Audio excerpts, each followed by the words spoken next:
W dzisiejszym filmie zapraszam na przygody z płytą główną Asusa, którą używałem w moim komputerze jakieś 20 lat temu.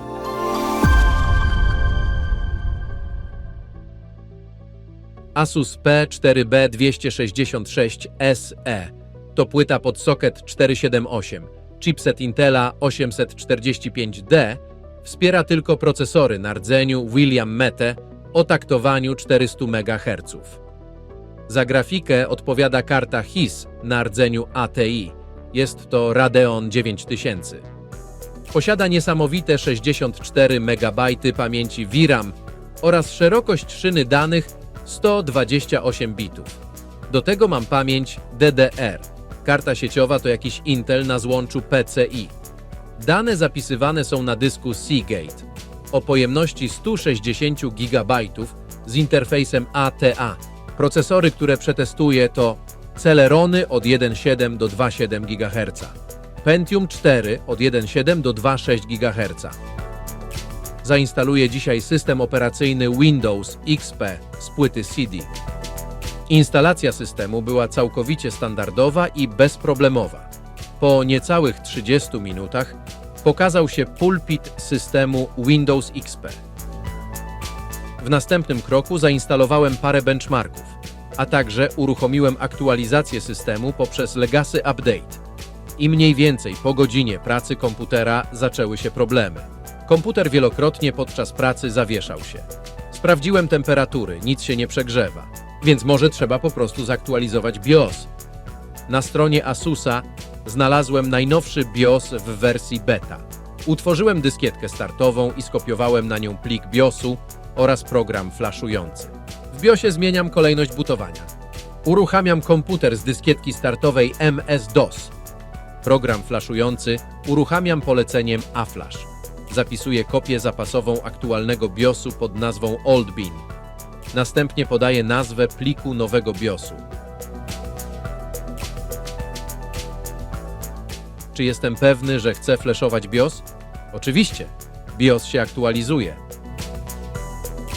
Restartuję komputer. Nadal działa. Od razu zauważam, że zniknęło piękne logo startowe płyty głównej. Nie mogę tego tak zostawić. O ile pamiętam, na płycie CD powinno być narzędzie do zmiany tego loga. Po dłuższej chwili okazało się, że narzędzie do zmiany loga startowego BIOS-u instaluje się wraz z programem Asus Update. Logiczne, prawda? Program Asus Update jest w roku 2025 całkowicie bezużyteczny, ale program do zmiany loga zaraz wykorzystam. Używa się go prosto, należy wskazać plik BIOS-u, wybrać logo i zatwierdzić.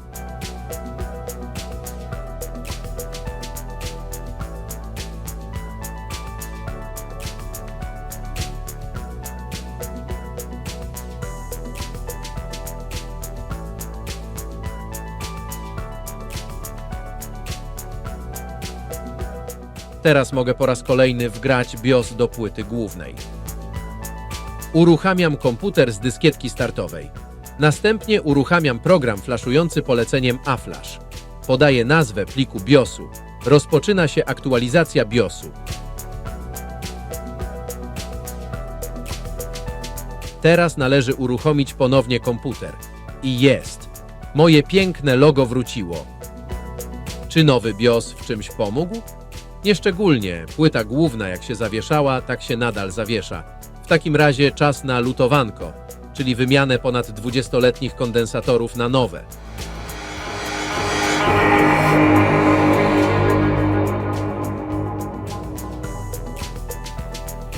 Zabieram się za lutowanie.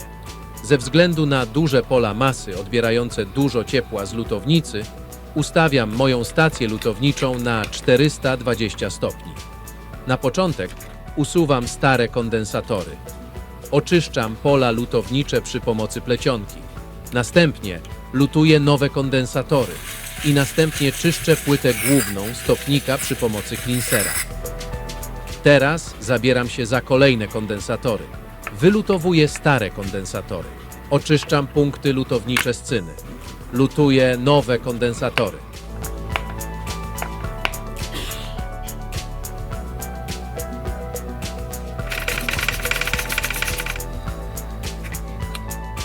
Przycinam końcówki i ponownie czyszczę płytę główną stopnika.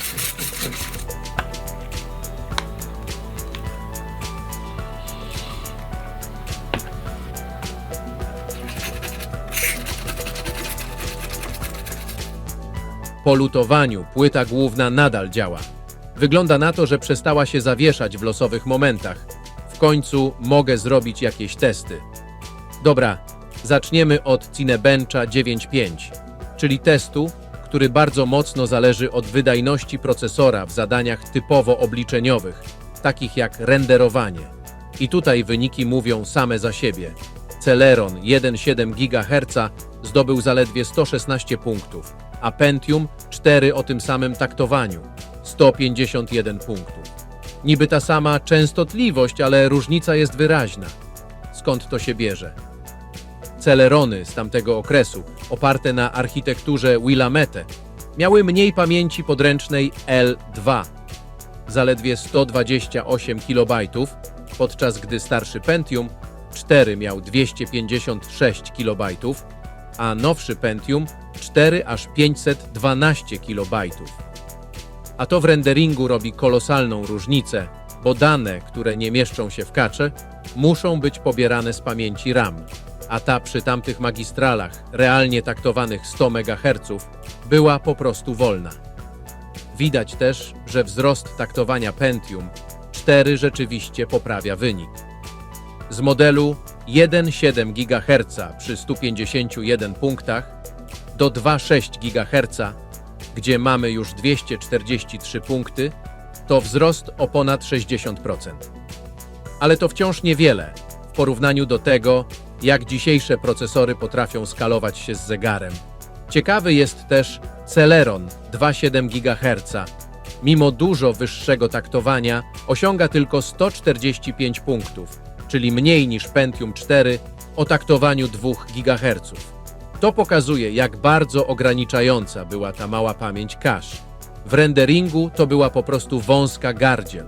W skrócie, Cinebench pokazuje prawdę o tych starych CPU. Zegary to jedno, ale cache i architektura mają dużo większe znaczenie. Celerony były budżetowe nie tylko z nazwy. Po prostu obcięto im wszystko, co dawało realny przyrost wydajności. Przechodzimy teraz do 3D Marka 2001 SE, czyli testu, który w tamtych czasach był wręcz obowiązkowy dla każdego, kto składał peceta do gier. Ten benchmark bardzo dobrze pokazuje ogólną wydajność systemu. Nie tylko grafiki, ale też procesora, magistrali i pamięci RAM. Wyniki? Celeron 1,7 GHz osiąga około 6070 punktów, a Pentium 4 o tym samym zegarze 6717 punktów. Niby różnica niewielka, ale wystarczająca, żeby w praktyce oznaczała kilka klatek więcej w grach pokroju Quake 3 czy Unreal Tournament.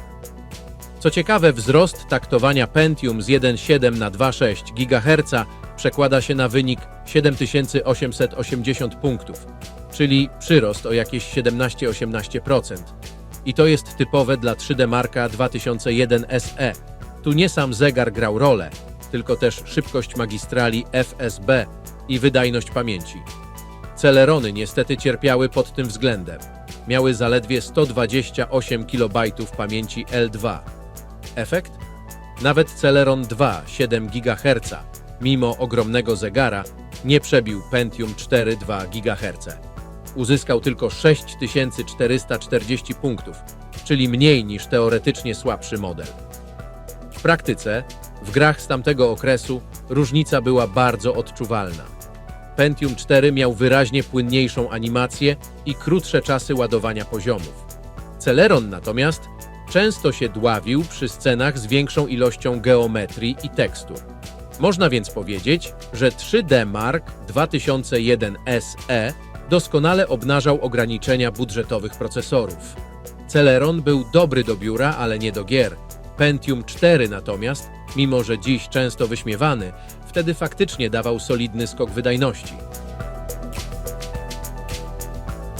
No dobra, czas na 3D Mark 2003. Benchmark, który w momencie swojej premiery był prawdziwym przełomem.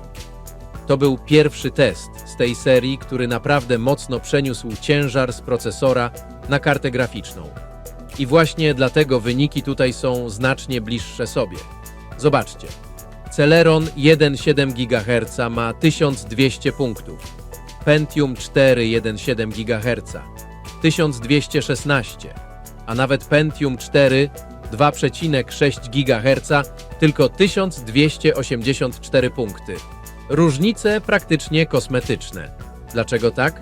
Bo w 3D Marku 2003 to już nie CPU był głównym ograniczeniem, tylko GPU. Sceny testowe korzystały z efektów Pixel Shader 2, dynamicznych cieni i oświetlenia, co na tamtych kartach pokroju GeForce 4 czy Radeonów 9000 i tak było wyzwaniem. Procesor jedynie karmił kartę danymi, ale to GPU robiło całą ciężką robotę. Mimo to wciąż widać pewne różnice. Pentium 4 ma delikatną przewagę nad Celeronem, szczególnie w scenach z większą ilością geometrii. Większy cache po prostu lepiej radził sobie z dostarczaniem danych. Celeron 2,7 GHz z wynikiem 1272 punktów praktycznie dogania Pentium 4 2,6 GHz, co pokazuje, że w tym benchmarku zegar wreszcie zaczynał mieć jakieś znaczenie, ale tylko do pewnego momentu, bo dalej wszystko rozbija się o możliwości karty graficznej. W skrócie, 3D Mark 2003 to moment, w którym testy przestały być CPU-bound, a zaczęły być GPU-bound. Dla mnie to idealny przykład tego, jak w tamtym okresie kończyła się era, w której procesor decydował o wszystkim. Od tej pory w grach to karta graficzna zaczynała grać pierwsze skrzypce. No i tak oto wygląda starcie moich antyków. Celeronów i Pentium 4 Cinebench pokazał, kto tu rządzi w czystej mocy obliczeniowej. 3D Mark 2001 S przypomniał, że nie każdy megahertz to święty graal, a 3D Mark 2003. Cóż, tam już karta graficzna przejęła stery i procesor mógł sobie spokojnie popijać kawę. Ale wiecie co? Wszystkie te testy, punkty i benchmarki mają sens tylko do jednego najważniejszego pytania, które od zawsze wyznaczało granice technologii. Czy pójdzie na tym Doom? Bo jeśli Doom działa, to znaczy, że komputer żyje. A jeśli działa płynnie, to znaczy, że procesor zasłużył na drugie życie w retrobudzie.